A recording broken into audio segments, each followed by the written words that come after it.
everybody, and welcome along to this edition of The Final Whistle on lairmedia.tv.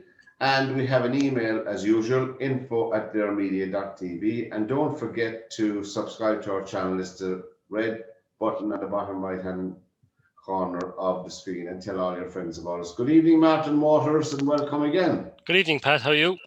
Great to see you again. Good. Good evening, Carol J. Ashley. How do you do? Evening, Pat.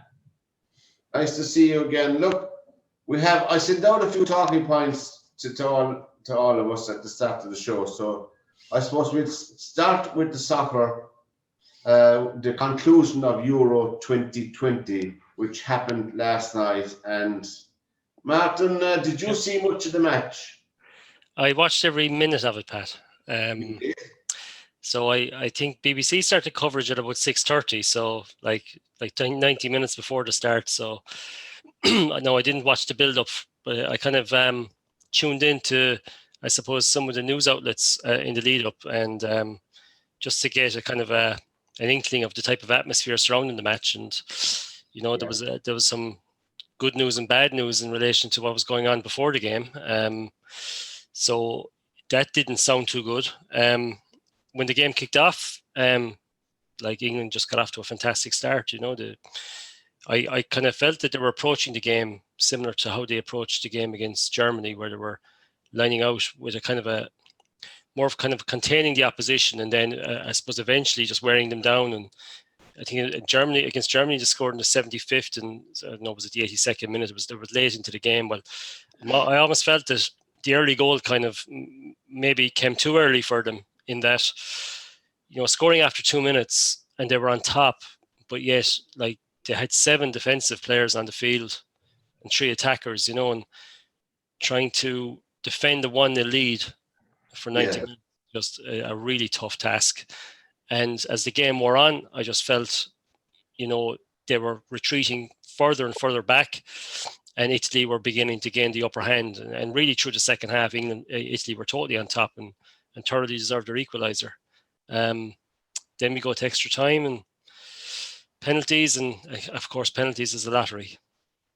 Well, it is, in a way, it is. That's true. Carol, did you see much of it?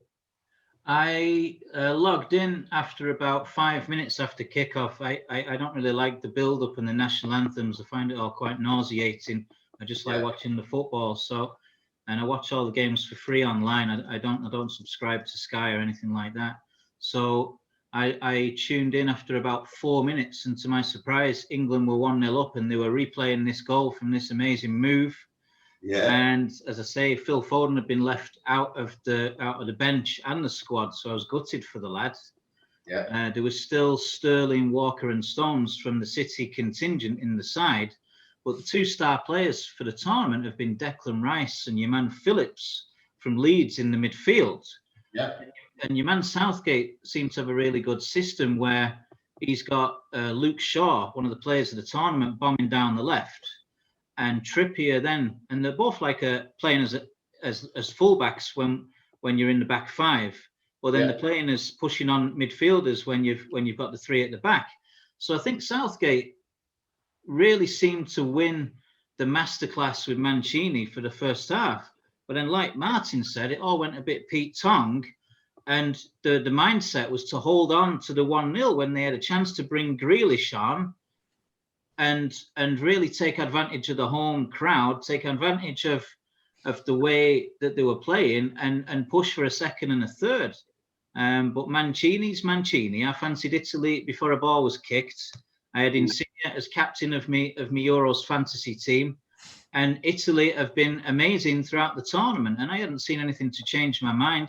It's a shame I didn't get on the bookies and put 50 quid on them, but but there you go, and Italy were class. They do what Italians do. They find a way to win, You're right there. I agree with both of you, because I think all of us agree that England won the first half hands down with the tactics. But then I think the manager did slip up badly. In my mind, anyway, I'm not an expert on soccer, I'm only looking at what I was looking at, if you follow my drift last night. I thought, what's his name, that Liverpool player he brought on, he didn't do anything. Henderson was useless, yeah. He did nothing for the team. what's his name? Sterling was off the boil for a long part of the game. Sterling occasionally flashed. Yeah, but he'd get the ball and he'd run, but he was marshalled very well. Right.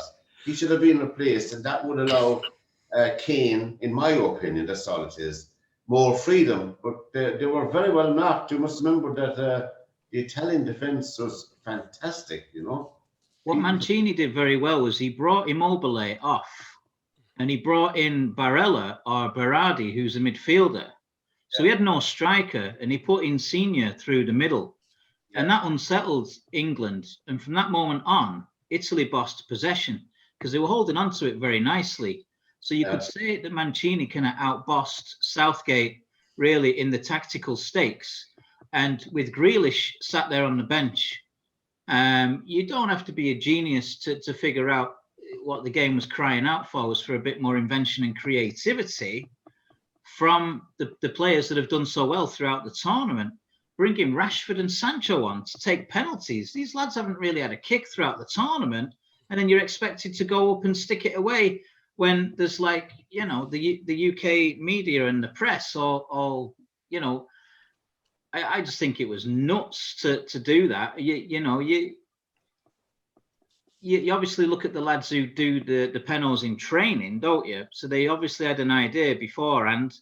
All right, we'll bring these lads on. But in the circumstances, under that pressure, you know, well, it happened to Mbappe. Like Martin said, it's a lottery, and anyone can fail or win in the shootout. But it's very rare for a team to do it in the semi-final, like Italy did, and then do it in the final as well. Usually, if you get lucky in one game earlier in the tournament, you get unlucky in the second one. Yeah, you know. Yeah. But Martin, carrying on there from what Carol says. I mean, really, well, the two Aries, as we call them, two Aries scored 2 penalties. Yeah. Maguire's penalty was one of the best penalties I've ever seen. He smashed it in the top corner, right into the camera. Take that now, he said. But and in fairness, though, Kane was like, you know, for 90 minutes extra time, Kane hadn't one shot in goal in the game. You know, he hadn't one shot on goal. For you know, the striker of the team, I suppose the talisman, the captain, not to have a shot in goal in 90 minutes and then 2 15-minute of extra time and not to have a shot in goal, you know, that just doesn't sit right with me. He kept coming back into midfield, didn't he? And and I just felt, and you know, when he took off Rice, I expected that Grealish was going to come on. I felt that the Henderson move was just like for like, and okay, you know, maybe the Henderson move was that he felt that if he didn't make that move and bring him on, they were actually going to lose the game in 90 minutes. That, you know, they'd lost their shape. They were almost like, it was 11 men. I counted at one stage, Italy had the ball in their half and England had 11 men behind the halfway line. You know, everybody was there. So they did lose their shape, and maybe the Henderson move was to bring a bit of, you know, he's the captain. He was captain of Liverpool. Bring on this guy, European Cup winner, league winner. You know, he might steady the ship. But when he brought him on, they were 1-0 down. You know, it was probably the wrong time to bring him on, and maybe bringing him on 5-10 minutes earlier could have steadied the ship and then allowed for the likes of Grealish to come in afterwards, and then maybe move on for the second goal. I just felt that, look, these are small margins. You know, you're 1-0 up. England had won on penalties. Would we be saying that even? Exactly. You know, so it's a whole different conversation. When the goalkeeper got a hand on that ball, you know, he got a hand on the ball and hit the post. If that went around the post and went out for another corner, England could have won 1-0. You know, it's just such fine margin. Goal, Martin. Did it look like it hit his arm on the way?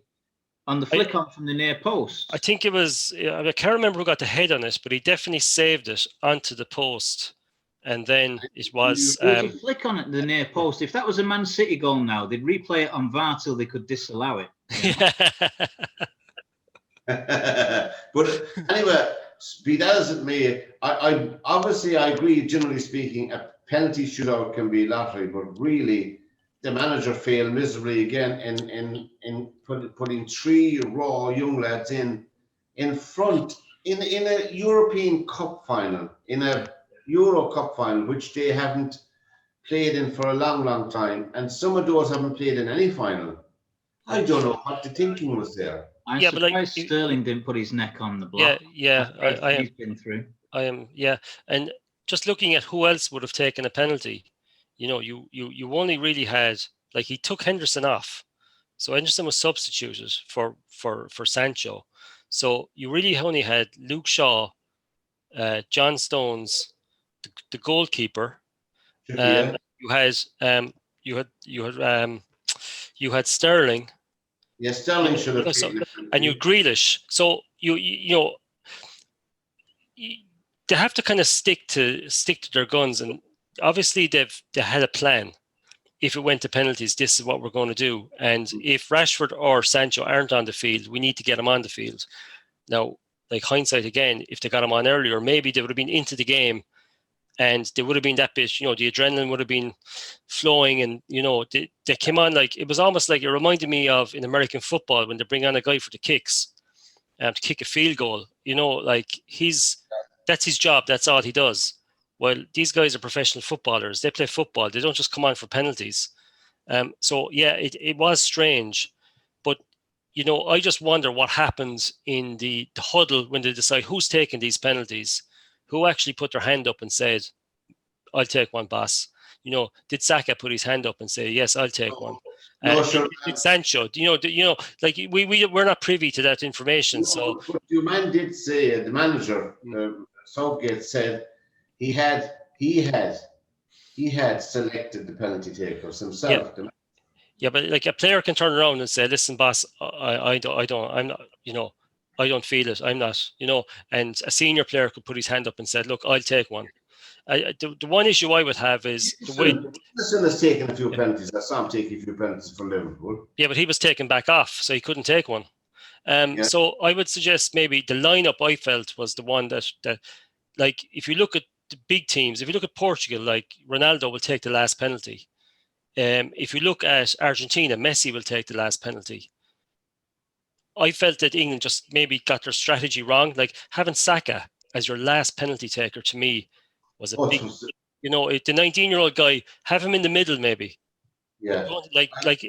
Italy missed. Jorginho missed. Who's their penalty taker? He missed. He played the whole game and he missed. You know what I mean? So anyone can miss, but like, you'd expect Jorginho to score. You'd expect Kane to score. So I just felt that they got the lineups wrong. Like, Rashford's keeper was the wrong way and it hits the post. Like, that's just bad luck. But the Sancho penalty and the Saka penalty were probably, especially the Saka penalty, was probably a poor penalty. But, like, for him to be last was in my opinion, was a mistake. Oh, it was. And Cal, before we go away from the Euros, who would be your player or players of the tournament? Who stood out for you? You don't have to name one or two, or did you see many games? About that when I saw your email, and whilst he did fairly well, I wouldn't go with Donnarumma. Yeah. Picked by UEFA or whatever. For me, Insigne was one of the players of the tournament for sure. Oh, sorry, no. That's all right. I'm agreeing with you now. When you said I'm agreeing with you. Insigne was a standout player for me, and then Luke Shaw, I thought, had a brilliant tournament, because he would have excelled from an attacking point of view, and then was in a defence that kept 5 clean sheets or something like that. Yeah. I thought the lad at the Czech Republic, Schick, would be up there as one of the players of the tournament. He had about 4 or 5 goals, although the Czechs only got to the quarter-final. They did exceed expectations, I would have thought. Could you argue from the Spanish team? No, there was no real standout player from Spain, really. Maybe Busquets. So no, you'd probably go with Chiellini, Bonucci, Donnarumma, Insigne. You could argue for any one of those Italian guys. I thought Spinazzola was absolutely brilliant as well, till he had a bad injury, which, as it turned out, provided the lads with additional motivation, because they were doing it for him. And England just obviously ran out of luck, Yeah. Yeah. And Martin, would you go along with some of them, your players? I think so. The Italians definitely. At the end of the day, you want to see the best team win the tournament. And judging by the way they played throughout the tournament, Italy were, in my opinion, the best team in the tournament, and they were justified in being the winners over all of it. They just managed they came through the toughest side of the draw. They had to beat Belgium, they had to beat Spain, and they had to beat England in the final. So, Gazer in there as well, Martin. Yeah, absolutely. He really did come on through the tournament. Yeah, he really played well, and he was very unlucky last night not to score. Yeah, it was a brilliant save. But from an England point of view, you would have to say probably Sterling up. Apart from the final, maybe where he was kind of just out of the game, or maybe he was just marked really well. But up until the final, he had played really well. He was there. He looked to me like the guy that was actually going to create something. That's true. Then we go on. Before I ask you directly, my own opinion is, well, my manager of the tournament would be the Danish manager. I thought the way the Danish manager managed the team after that trauma with Erik Christensen, was it? I thought they raised. I thought he managed to get that team to raise their level. I know what I'm on, but he would be my manager of the tournament. Carl, I know what you think of that. No, I'd go with Mancini all day long. You know me. He masterminded, as we call it quite famously, the defeat of the Rags at the Swamp, the 6-1 in 2012 or 2013. And he's masterminded Italy, who didn't even qualify for a World Cup. He's brought in young players. He's brought in players from unfashionable clubs in Serie A, like Sassuolo. He's not just gone with, the big clubs. So it's a safe play for an England manager to pick Liverpool and United and City and Arsenal players. But what he's done is he's picked players from like Charlton Athletic or Wimbledon. You know what I mean? He's got a nice blend of experience with the lads at the back. Chiellini and Bonucci, they didn't look past it in any way, shape or form.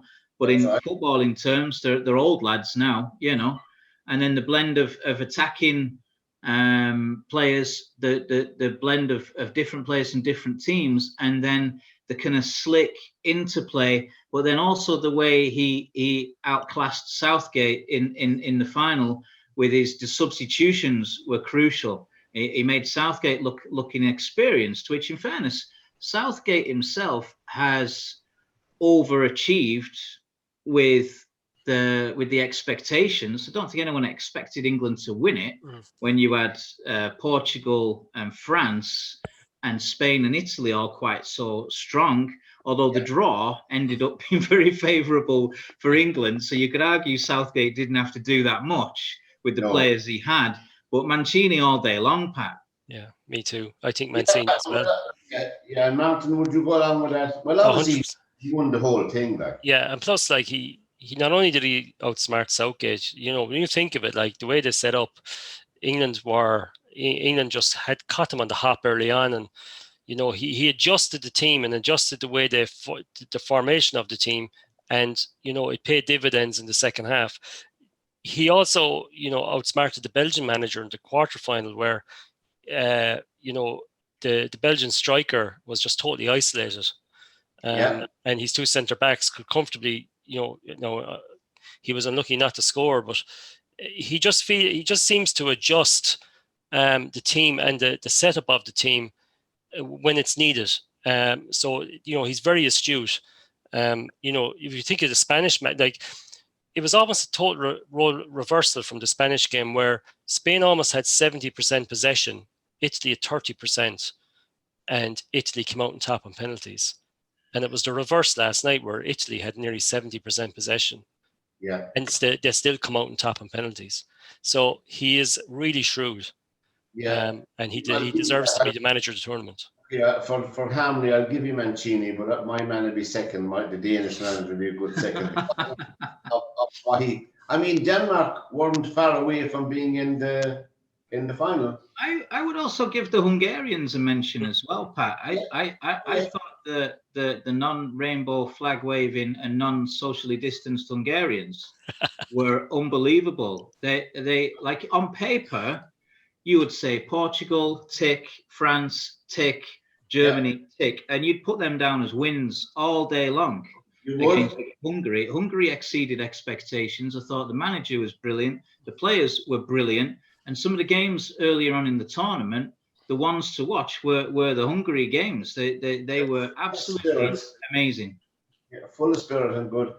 The Final Whistle is the program here on learmedia.tv, and our email is info@learmedia.tv. Anyway, commiserations to England. No doubt we'll see them in Qatar, I suppose, and a few more of the teams that we saw in the last couple of weeks, 3 weeks. All in all, I thought it was well run, but the one criticism of the final was that lack of policing, they said.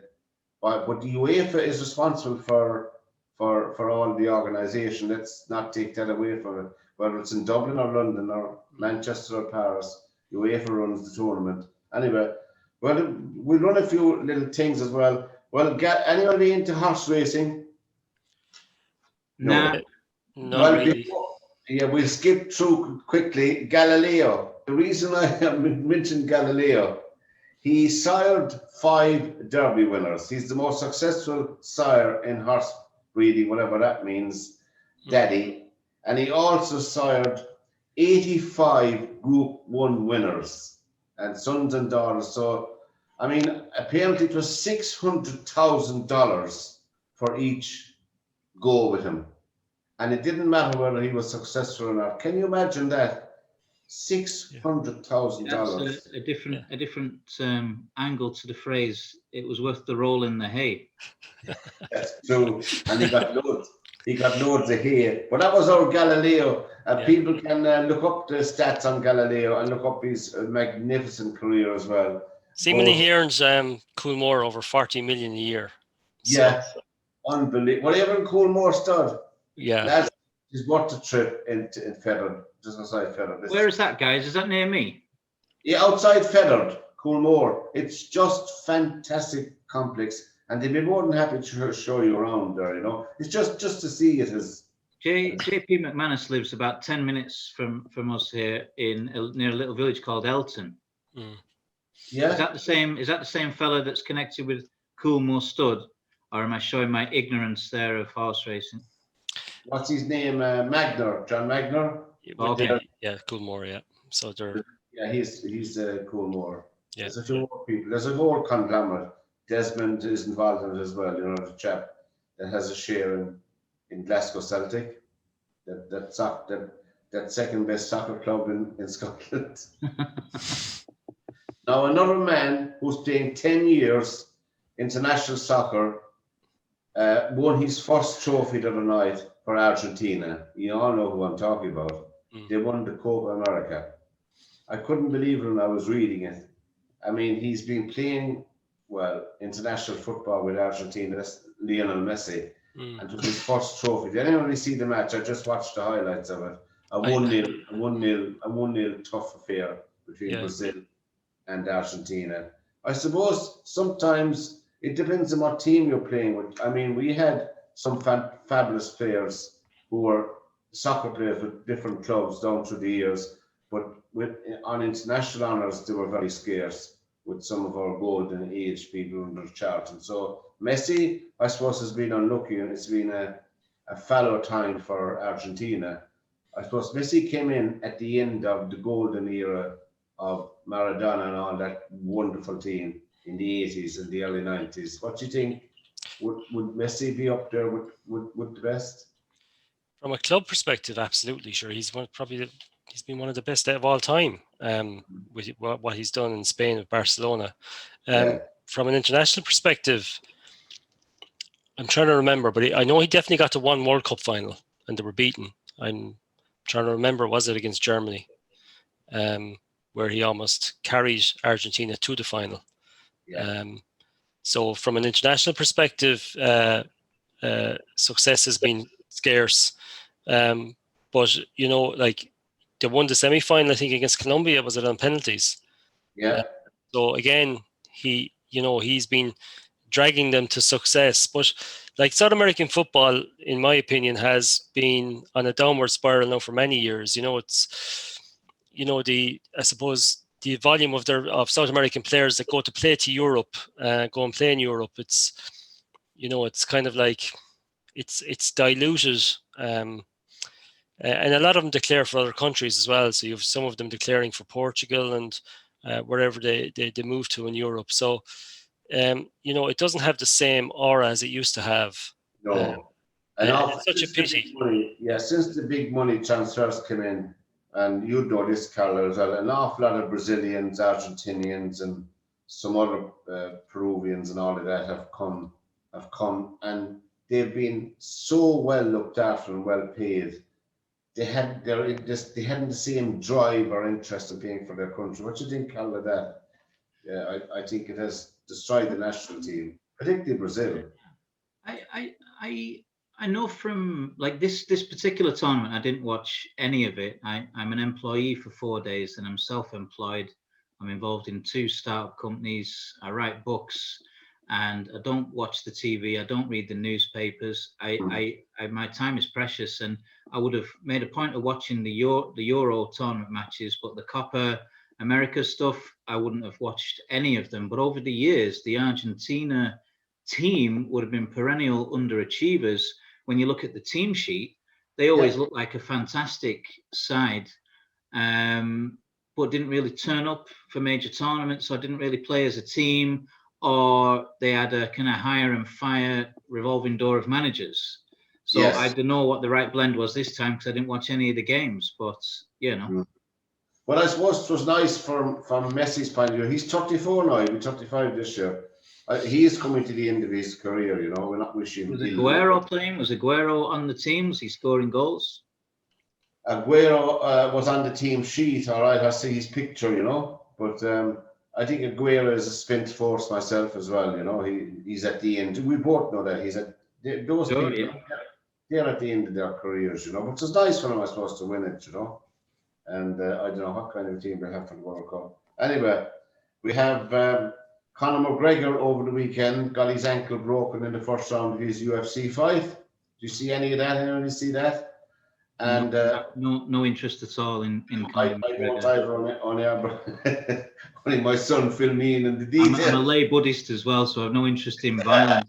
Although I was watching a documentary about Sonny Liston, who was a bit of a character. Charles Sonny Liston. Yes, I didn't really know much about him, so I was watching a documentary on him, and it was fascinating. His story, I thought, was amazing. He had a very, very long career in boxing, because you must remember he came at the end of the Marciano era in the early 60s, and he had Zara Foley, and he had Floyd Patterson.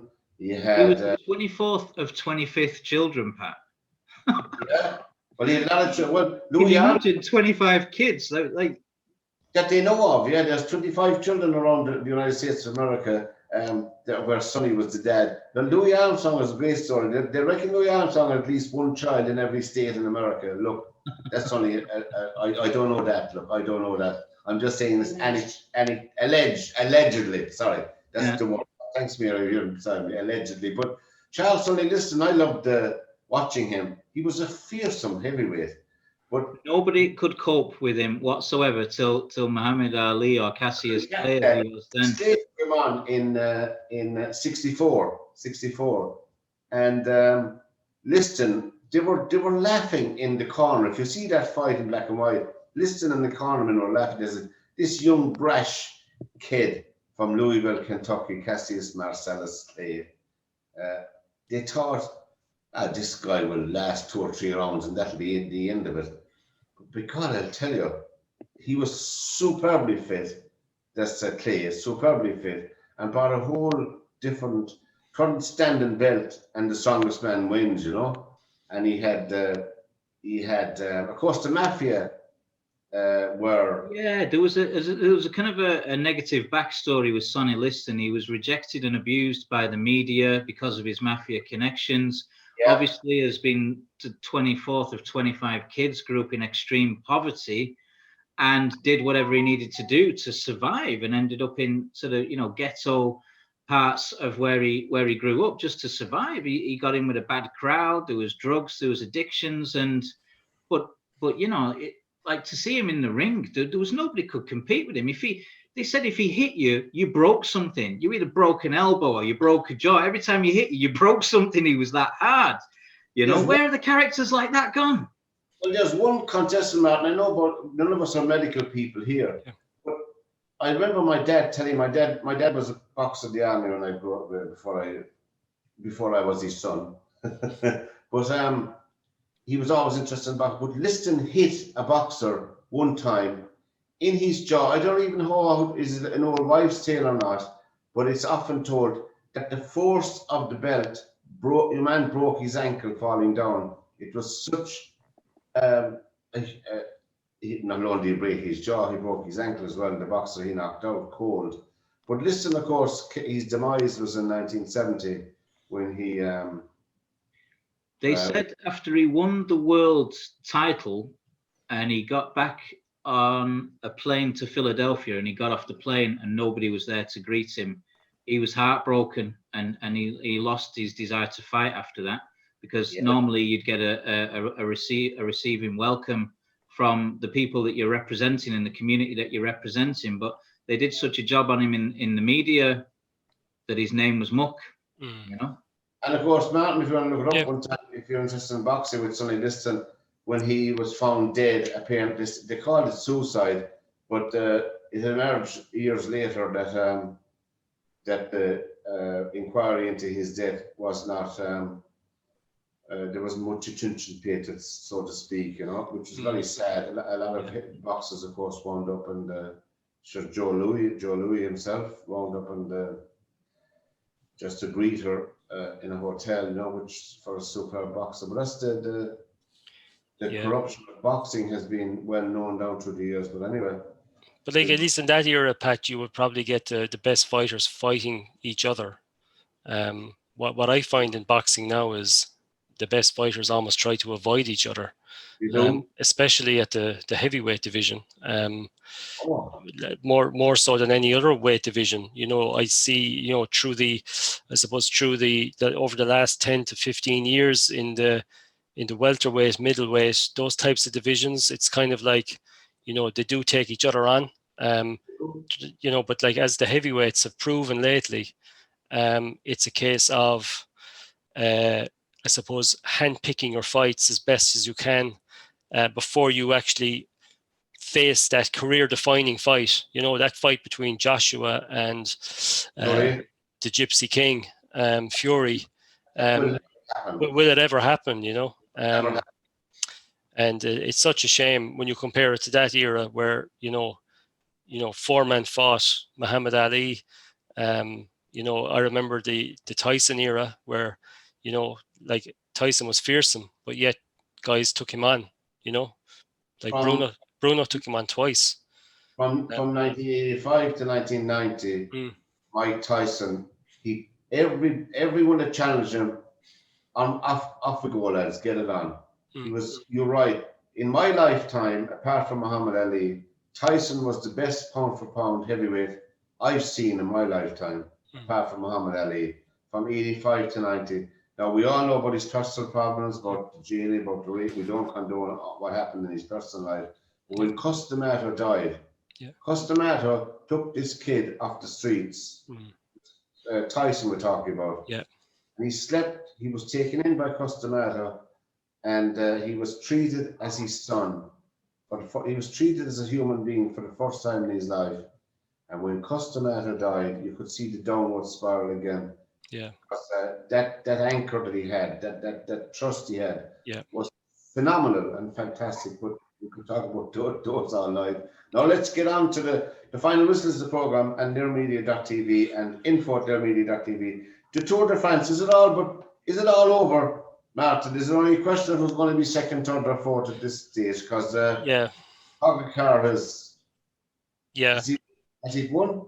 Well, he's 5 minutes clear of his nearest rival, so then, you know, 5 minutes is a lot of time. So you'd expect that, you know, barring a disaster, a crash, or something crazy happening to the guy, he's going to win. And the battle is really to be who's going to be second and third. You know, there's about 5 guys level on like 5 to 6 minutes behind him, and they're battling for a podium position. There's other competitions in the race. There's the polka dot jersey, which is for the mountain climbers and stuff like that. So that's obviously a more competitive competition where there's 4 or 5 in contention to win that one. Mark Cavendish equals the record of Eddie Merckx by winning 34 stages in the Tour de France. And he probably has 2 stages left now where he could actually go to 35. He's got a flat stage on Friday, and he's got the stage into the Champs-Élysées on Sunday. So Cavendish could bypass Merckx over the next week. Would you put Cavendish in the same category as Eddie Merckx? Not as I suppose. I don't think you can compare them as Merckx was an all-round, brilliant, once in a lifetime cyclist where he could win time trials, he could win sprints, he could win over the mountains, he could win everywhere. But Cavendish is an out-and-out sprinter, and I would put him in the bracket of being probably the best sprinter ever in the Tour de France. That's the category. Like, to win 34 stages over his career, and just to see, see it in the flesh and see what it takes to win one, never mind win 34. It's just phenomenal. And the sheer the skill and the bravery of the guy is just, because these guys are going at like 70, 80, 90 kilometers an hour coming into a sprint finish. Is it finishing next Sunday? So it's finishing on Sunday in the Champs-Élysées, yeah. So you expect the Slovenian to be number one? I'd expect him to be yellow, to win the yellow jersey, and that'll be 2 in a row for him. So he's young. He still fits into the bracket of the young cyclist category. So he's still under 23. So like, he's got longevity ahead of him. Like, he's going to be a hard guy to beat in future. I didn't think he was that young. Yeah, so he was like, he competed in Grand Tours since he was 19. So he was on the podium of the Tour of Spain when he was 19. So this guy has got serious pedigree. He's not a guy that's just come from nowhere. He's been a junior champion. He's won since he was he's been winning since he's a kid. This is not a Lance Armstrong type scenario where you have a guy that was essentially a triathlete, and maybe a guy that was, at one stage of his career he was never a contender for a Tour de France, and then he won 7. But Pogacar is a different type of beast altogether. Yeah. So he's, and Carol, did you see any of the cycling? I mean, it's a sport. It's incredible. It's an incredible sport. I'd rather watch 2 flies jumping up a wall, Pat, than watch people riding bikes. It bore me to death. No. We'll wrap up a few things. One of my highlights over the weekend, the nerd that I am, was, I know none of the two of you are probably into it. Sorry, please forgive me. I enjoy cycling. I do like cycling myself, but watching other people do it, nah. I know what you mean. Yeah. Ash Barty from Australia won the women's final in Wimbledon, Grand Slam, and she was the second Indigenous Australian to win it after Yvonne Goolagong-Cawley back in the 70s. So that photograph to me was one of my highlights, looking at the reporting of the sports pages over the weekend. Yeah. Did you see any of that? Oh, you didn't see any of the tennis either, Carol? No, as I said to you earlier, I've got a few startup companies, employment, self-employment, and my time is precious. Actually, I've been playing tennis this last few weeks. I go out and there's a court down in Galbally. So I've been managing to play some tennis, but I've absolutely no interest in watching other people play it these days. When I was a teenage boy, I was quite fascinated with ladies tennis. Make no mistake, the likes of Gabriella Sabatini. I remember Gabriella Sabatini, yeah. But no, these days it's way down on my list of priorities, to be honest. Martin, what about Anna Kournikova? Yeah, I don't remember, Pat. Sorry. I watched the men's final actually yesterday. Because it was Djokovic was going for was it the equal Federer and Nadal. Djokovic have 20 Grand Slams each. Yeah. So I did watch some of that. Like, he lost the first set and came back and won 3 sets to 1. to me that was that was a good game. Like that was it was a proper test. But his resilience and he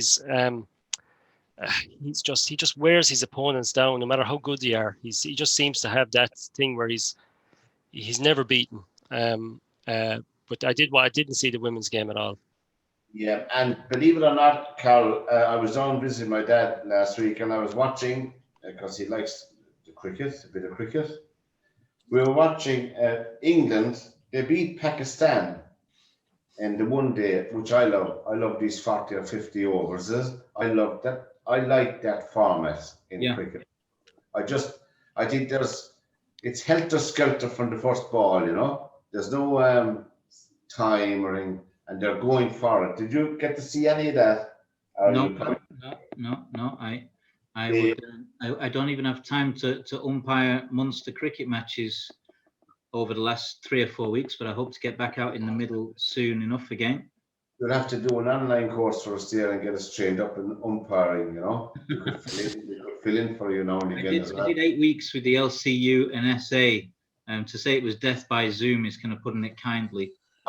We don't have our golf expert with us tonight. That's Derwin Molan. But we have the British Open coming up. And Pádraig Harrington, Martin, did phenomenally well in the Scottish Open, you know. 4 rounds in the 60s. So, I mean, would we dare dream of another Irish golfer winning the British Open? Not even Lowry? I don't know. I don't want to give them the kiss of death now by mentioning Irish golfers, because if we guaranteed if I tip one of them, they'll probably miss the cut. But it's very hard to see past the guys that are currently top of the sport. The guys like, I know Ram has won already a major this year. But it's really hard to see past these guys at the moment, especially in the majors. They just seem to have the game to actually win them. So although Lowry would be a lively outsider, it's a difficult task to retain Open Championship. Yeah, not many do it. Yeah, I think you're right there about Lowry would be an outsider, but he'd be one of the fancied outsiders if there's such a thing. But Dustin Johnson just withdrew today. Matsuyama isn't playing either, who won the Masters. So I mean, the opposition is getting thinner. Yeah. So who knows what happens during the week? You don't take any interest? Do you play golf, Carol? Did you ever play golf? No, Pat. I had a phase a few years ago where I had a gambling addiction, and I would have bet on dogs, on horses, and I used to enjoy betting on the golf. And I would have picked outsiders like 65, 70, 80, 90, 100 to 1 each way, and then followed with avid interest as they got closer and closer. But that was about 10 years ago. I've had no interest before or since, to be honest. Yeah, it's another individual. I got into it again.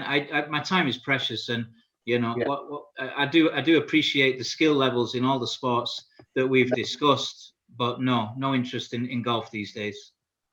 Before we wrap up tonight, lads, Martin, I suppose you will see the Slovenian going down the streets of Paris next Sunday in the yellow jersey. 100%. I'm barring a disaster, Pat. That looks as if that's going to happen, and probably Mark Cavendish winning on the Champs-Élysées is probably another thing that's going to happen. It's like a fairy tale ending for the guy. So yes, he is. Yeah. So yeah, we wouldn't have many more of them now, and we'll see that. We'll look forward to the World Cup in Qatar. God, I never thought I'd say we'd look forward to the World Cup. They get boiled alive, Pat. Huh? Won't they get boiled alive in Qatar? Yeah, I got boiled alive playing tennis in Galbally last week. It was like 26 degrees at 1 p.m. I'll never do it again. I couldn't cope. You know something, lads? I never thought we'd be eating our turkey on Christmas Day watching the World Cup final. But it's going to be happening the next time around if we're all allowed to see it. You know that? We'll be eating our whatever we have for Christmas dinner. And the World Cup didn't get Jimmy O'Brien back to eat his hat for us after his comments on the show a couple of weeks ago about the Euros, but never mind. So when is the culmination? Is the final on Christmas Day or? I don't know that, but it's on in December. So I mean, it'll be Stephen's Day, I was around those days anyway, on the year, is Won't it it? 2024, isn't it? Yeah, 2024. Qatar is actually the last World Cup was 2018, It's wasn't it? next year, is the It's World next Cup. year. The World Cup is next year. Yeah, And the 2030 World Cup is penciled in to be held in England. that's their plan. England and Ireland. Yeah, England and Ireland. So Yeah. we'll hang on Oh to. yeah, just one mention before we leave it on the football on the Euros. I thought Roy Keane was good value as usual. The day of characters in football, you're talking about the best footballers in the world. Messi's definitely up there, but you couldn't really call him a character, No. At City, we had a lad called Balotelli, and he had more character in his little finger than practically anybody else in the squad, because he was just an absolute character. Roy Keane, he's kind of failed in management, and as a player, he was a bit of a tug, if we could be nice about it. But as a pundit, he's top class. Yeah. He is absolute value for. I love watching Roy Keane. And I think ITV, the viewing figures on ITV were very good because the coverage on BBC was very antiseptic. No? Yeah, but like I think Roy Keane is given a license to say what he feels he can say on that channel. While on the BBC, you just get the feeling that it's very much don't upset the narrative. And the narrative is to be 100% behind the manager and the team, no matter what. They've no characters there. Yeah. I've seen one of these BBC podcasts where they get Shearer, Lineker, and Micah Richards. Yeah. And they're effing and jeffing, and they're having the crack. Now, they won't show that on the BBC. You can get it on the internet, and they actually are really good to watch. I don't know if you've seen any of those, but I've seen a couple of them. But what's his name? Gascoigne was a character. Paul Gascoigne. Yes, thank you. Yeah, Gascoigne was one of. But when they get Micah Richards and Roy Keane together, those two are a great combination. They're very good box office value for the pundits. Yeah. Well, lads, I'm delighted. Martin, we'll see you in a few weeks' time, and as you mentioned, but from Martin Waters and from Carol G. Ashley, Carol, it's been great having you. Thanks so much, gentlemen. Have a good evening. You too. From this edition of the Final Whistle, lads, till we speak to you again, good evening and good luck. Thank you.